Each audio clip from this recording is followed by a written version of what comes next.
السلام علیکم ورحمۃ اللہ وبرکاتہ۔ آج ہم بات کریں گے حضور صلی اللہ تعالی وسلم کے بارے میں۔ وہابیوں دیوبندی اہل حدیثوں کا عقیدہ یہ ہے کہ حضور صلی اللہ تعالی وسلم مر کے مٹی میں مل چکے ہیں۔ انہوں نے اپنی کتابوں میں بھی لکھا ہے، اور دوسرے لوگوں کا عقیدہ یہ ہے کہ حضور صلی اللہ تعالی وسلم کا جو ہے وہ اپنے قبر انور میں زندہ ہیں۔ یہ سنیوں کا عقیدہ ہے۔ تو پہلے وہابیوں کا آپ ویڈیو دیکھیں، اس کے بعد ہم سنی علماء کا بھی ویڈیو دکھائیں گے آپ کو۔ اگر اللہ کے نبی صلی اللہ علیہ وسلم فوت نہیں ہوئے، زندہ ہیں، ہر جگہ موجود ہیں، تو وہ قبر مبارک کس کی ہے؟ صحابہ نے کس کو دفن کیا؟ حضرت فاطمہ کس کے مرنے پر روئی؟ ابو بکر صدیق کس کے مرنے پر آنسو بہا رہے تھے؟ حضرت فاطمہ کس کے مرنے پر روئی؟ ابو بکر صدیق کس کے مرنے پر آنسو بہا رہے تھے؟ آج کی تاریخ میں ہم محمد صلی اللہ علیہ وسلم سے بھی نہیں مانگ سکتے۔ باقی لوگ کو تو چھوڑو، سنت اور باقی بابا لوگ کو چھوڑو، محمد صلی اللہ علیہ وسلم کو بھی ماننا ہمارے لیے حرام ہے۔ جو شخص مر چکا ہے، جو شخص مر چکا ہے، جو شخص مر چکا ہے۔ جب ہمارے نبی محمد صلی اللہ علیہ وسلم ان کی قبر مبارک میں زندہ نہیں ہے، تو پھر دوسرے امتی زندہ ہے، پھر کیسے زندہ ہو سکتے؟ نہیں ہیں۔ سمجھ میں آ رہا مسلمانوں؟ ہمارے نبی صلی اللہ علیہ وسلم جب زندہ نہیں ہے تو پھر امتی کو زندہ ہو سکتا قبر میں؟ ارے صاحب مر گیا مت کہنا، توہین ہو جائے گی۔ پردہ کر گئے، یہ بڑی اچھی اصطلاح نکالی ہمارے بھائیوں نے، پردہ کر گئے۔ تم کتنا ہی اچھا لقب لے لو، پردہ کر گئے، زندہ ہیں، باحیات ہیں، پردہ کر گئے، وصال کر گئے، وفات کر گئے، کچھ بھی کہو، ان کو زندہ ثابت کرنے کے لیے کتنے ہی اچھے القاب سے تم پکار لو، لیکن حقیقت یہ ہے کہ جناب محمد رسول اللہ اس دنیا میں موجود نہیں ہے۔ اگر ہیں تو مجھے بتاؤ، اہل حدیث کا یہ گناہ گار بندہ محمد رسول اللہ سے ملنے کے لیے جائے گا، مجھے ایڈریس دو، مجھے پتہ بتاؤ کہ زندہ ہے تو کہاں ہے۔ آپ نے وہابی دیوبندی کا جو ہے ویڈیو دیکھا۔ حالانکہ قرآن پاک میں اللہ تبارک تعالیٰ ارشاد فرماتا ہے وَلَا تَقُولُوا لِمَن يُقْتَلُ فِي سَبِيلِ اللَّهِ أَمْوَاتٌ۔ اللہ فرماتا ہے جو میرے راہ میں شہید کیے گئے انہیں تم مردہ نہ کہو۔ جب مردہ زندہ ہے تو سوچو جو میرا نبی ہے، نبیوں کا امام ہے، وہ کیا اپنے قبر انور میں زندہ نہیں ہے؟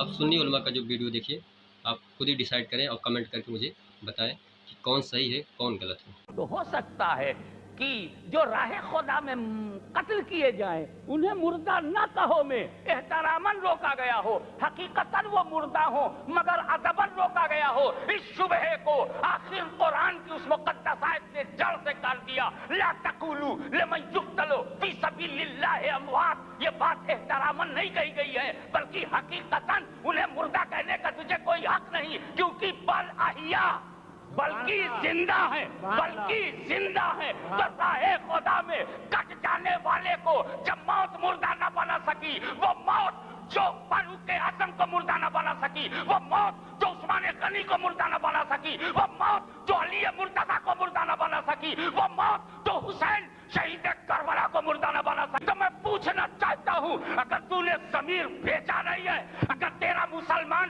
مرا نہیں ہے، اگر تیرے ضمیر میں زندگی ہے، تو مجھے بتا کہ وہ موت جو رسول کے امتی کو مردہ نہ بنا سکی، اس موت میں اتنی طاقت نہیں کہ نبی کو مردہ بنائے۔ سبحان اللہ۔ ان اللہ حرم علی الارض ان تأکل اجساد الانبیاء فنبی اللہ حی یرزق، کیونکہ حضور اکرم صلی اللہ علیہ وسلم تمام کائنات کے لیے رحمت بنا کر بھیجے گئے۔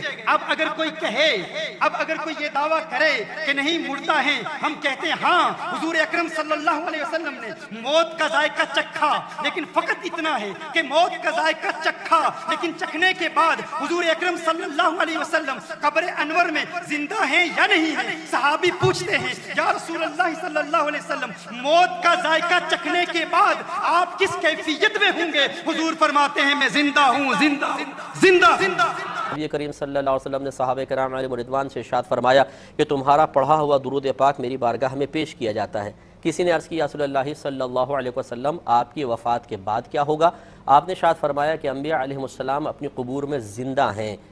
اللہ تعالیٰ نے زمین پر نبیوں کے جسموں کا کھانا حرام فرما دیا ہے، انبیاء علیہ السلام اپنی قبور میں زندہ ہیں، انہیں رزق دیا جاتا ہے۔ یہ ساری حدیث موجود ہے، لیکن انبیاء علیہ السلام کی حیات کا شعور ہمیں حاصل نہیں ہے۔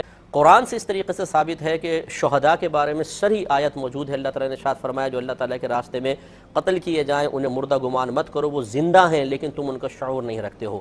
تو دلالت النص سے ثابت ہوتا ہے، جس کی وضاحت پھر کبھی کر دوں گا، آسان الفاظ میں سمجھ لیں کہ اگر نیچے درجے والوں کے لیے کوئی حکم ثابت ہو جائے تو اوپر درجے والوں کے لیے بدرجہ اولا ثابت ہو جائے گا. تو جب شہید کی حیات ثابت ہوئی تو پھر انبیاء علیہ السلام کی حیات بدرجہ اولا ثابت ہو جائے. اور پھر انہوں نے معاذ اللہ ثم معاذ اللہ نبی کو مردہ کا. اللہ کا قرآن کہتا وَلَا تَحْسَبَنَّ الَّذِينَ قُتِلُوا فِي سَبِيلِ اللَّهِ أَمْوَاتًا، جو اللہ کی راہ میں مارے جائیں ان کو مردہ گمان بھی نہ کرو. ڈاکٹر صاحب گمان کرنے پہ نیکی کے سوچنے پہ ثواب ملتا ہے، گناہ کے خیال پہ گناہ نہیں ملتا. لیکن شہیدوں کو مردہ سوچنے پر بھی اللہ تعالیٰ نے بیان کرا دیا، منع کر دیا کہ تم نے سوچنا بھی نہیں ہے کہ یہ جو شہید ہیں اللہ کی راہ میں جو قتل ہوئے ہیں ان کو تم مردہ سوچو بھی نہیں. تو جو رسول کی ناموس کے لیے، جو رسول کے دین کے لیے، جو الہ کلمت اللہ کے لیے، جو احکام شریعت کے لیے، جو قرآن کی عزت کے لیے، جو مصطفیٰ کی عزت کے لیے، جو عقیدہ حقہ کے دفاع کے لیے، الہ کلمت اللہ کے لیے جو جان اللہ کی راہ میں دے دے، جو اپنے ملک و وطن کے لیے، وہ ملک و وطن کہ جو اسلام کا قلعہ ہو، جو اس کے لیے اپنی جان دے دے، وہ شہید ہے. اس کو شہید کو مردہ سوچنا بھی منع ہے. تو اتنی دیدہ دلیری کہ کروڑوں مسلمانوں کے ہوتے ہوئے ایک بندہ کہے کہ محمد مردہ ہے، لا حول ولا قوت الا باللہ العلی العظیم. یہ آپ کیا پوری کائنات کا ہر مسلمان اس جملے نے اس کو میں کہتا ہوں کہ جلا کے رکھ دیا. اعلیٰ حضرت فرماتے ہیں تو زندہ ہے واللہ، تو زندہ ہے واللہ، میرے چشم عالم سے چھپ جانے والا.